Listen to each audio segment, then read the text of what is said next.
Deputy Fitzmaurice. Thanks, Chair, and thanks to the witnesses. Could I ask the witness, you spoke earlier about fertiliser. The fertiliser that comes into Europe or made in Europe, what's it used for mostly? Would I be correct in saying it's mostly used on land? Your question, sorry, I'm not sure to have understood your question. Would I be correct in saying that the fertiliser that's imported into Europe and the fertiliser that's made in Europe is used in land mostly? Yes. And you said earlier that it's not under agriculture, even though it's been used on land. Why is there such a lacuna there, first of all? Second of all, that's my first question. Second of all, is there a concern in Europe at the moment, because of the price of fertiliser, for both animal welfare and for food shortage in Europe? My third question is, from what I understand from you, and maybe I need to be corrected, you've stated that the customs side of it in Europe has not been contacted about the problem from the different bodies that's affected by it. But earlier you did say that COPA and some other cereal crowd were talking about it. Is there 2 or 3 different sections? Is there like your section? Is there customs section and some other section? Have they met? Are they aware of the situation? And from what I understand, you have stated there that state aid rules are allowed, that you would be allowed as a country to subsidise the price of the fertiliser in an emergency for 1 year with the price that has gone up. Am I correct in stating that? And the last thing I will put to you, is it suiting Europe? If you look at the Europe we're looking at today, we are looking at a Europe that has basically got rid of steel, has got rid of, and you talked about America there. American cereals is important. Basically, the price of cereals, the cereals imported into Europe to feed cattle or to do other things, to make bread, it's coming from Canada. And does it suit Europe with this new green agenda that they are driving, that if there is a shortage of fertiliser, obviously the food production will be down? And is Europe going in a way that we're becoming the salespeople of the world, which I've said many times, in relation, if you look at steel, it's gone. It's another country that'll do that, or another continent. If you look at fertiliser, we're down the same road. And we seem to be, and if you look at gas, we are solely reliant on others to do it. And are we becoming basically like the birds in the nest, waiting for some other country? And if the price fluctuates, then we are in trouble. Why hasn't Europe, and indeed the Commission, progressed the idea of being self-sufficient for all those types of situations? Thank you. A broad question for you again.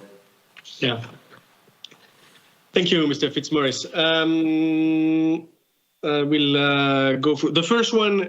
I will try to repeat myself. It's a convention. It's what we call agricultural products, according to the treaty, are a fixed list. We cannot expand it.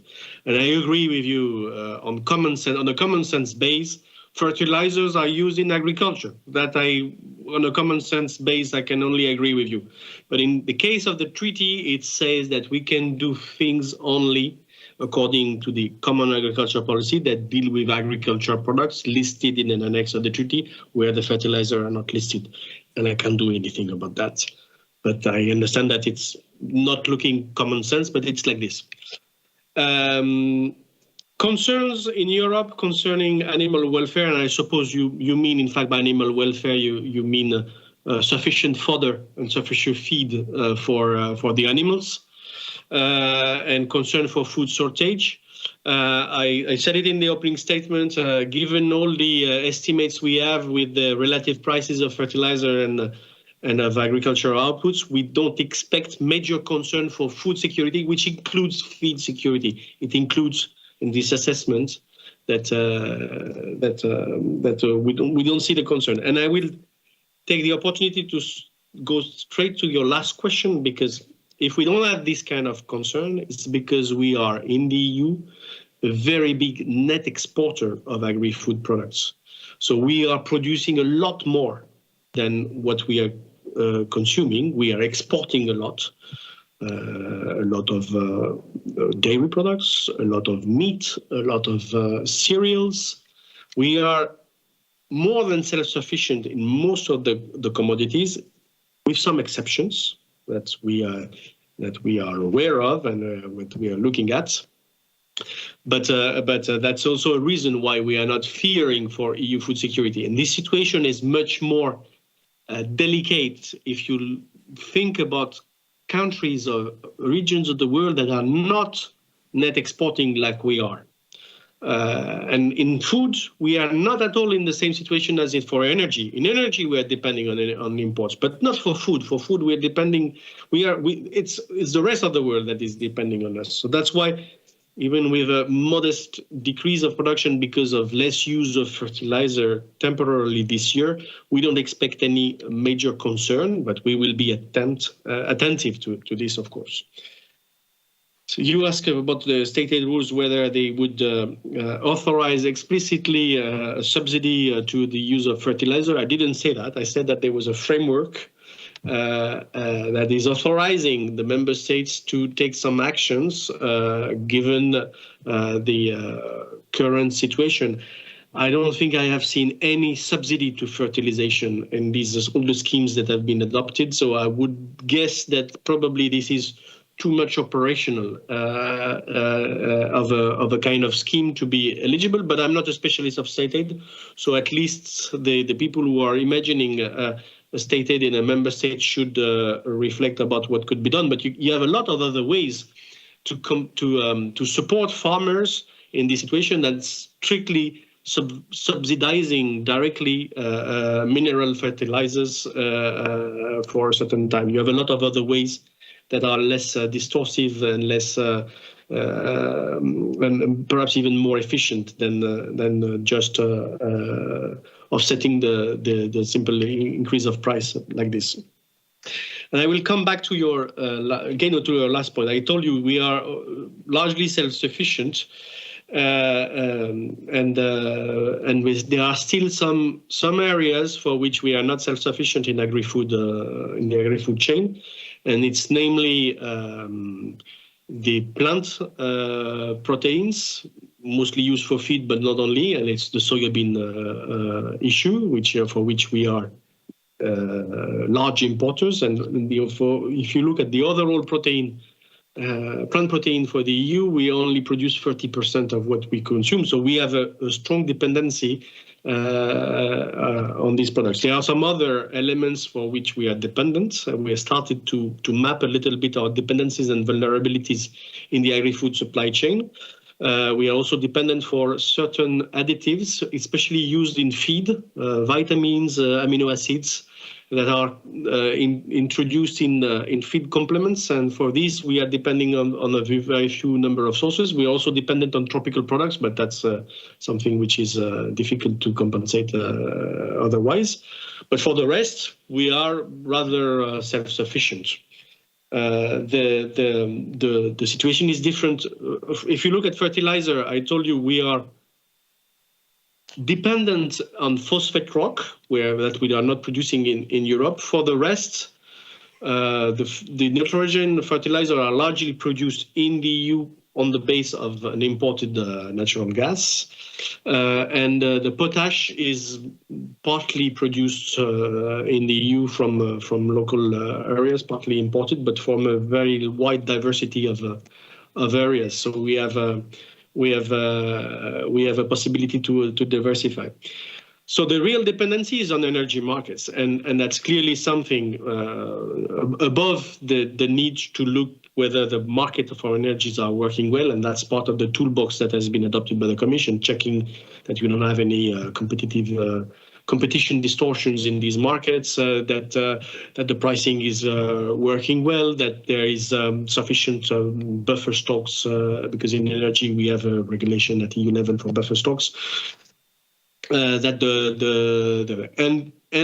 lastly, the transition of these energy markets and these fertilizer markets themselves, and one of the long-term vision for the fertilizer industry, if you read the press, is to go to green ammonia, meaning ammonia which is produced not anymore as much depending on fossil fuels that we don't have. We simply don't have the fossil fuels in the EU. So this idea of getting rid of this dependency is also on the agenda. It takes time. It's not going to be something that's going to be solved for the next harvesting year for sure, but it's a way, and it participates to the overall goal of the trade policy industry, the industry policy of the EU, the agricultural policy to achieve what we call open strategic autonomy, not completely self-sufficiency and banning the trade, but having reasonable autonomy within this framework to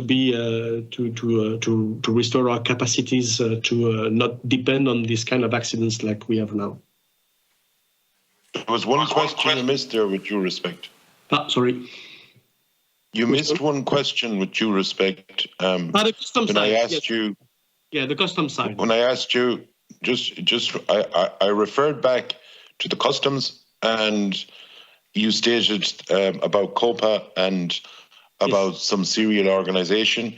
And I asked you as well to explain the different sides of it, say your department, you have customs. Have you met up? Is everybody aware of it? Because we were aware of it in Ireland in September and October. And I don't know why it takes 4 months for the EU to move on something. It looks like politics might be slow in Ireland, but it must be crawling altogether out there very slow. No, of course, it's only one commission, and we have procedures, and they are, in fact, the commission itself is depending on the powers that the treaty gave to the commission, and or to the co-legislator, the council and the parliament, which decide to give further powers to the commission. So in these kind of matters, we are discussing, or else I wouldn't know that the last submission of data was dating last Friday if I didn't have talked to my colleagues of DG Trade this afternoon to be sure that I have the last information for you. I wouldn't know that nobody asked for suspension of duties in DG Taxud, which is the taxation and custom Directorate General, if I wouldn't have asked them, like I do every week, in fact, to check that something. And so we are one single commission, but we have to respect procedures, and these procedures are given to us by the treaty and what the co-legislators decide according to the treaty to give to the commission as competencies.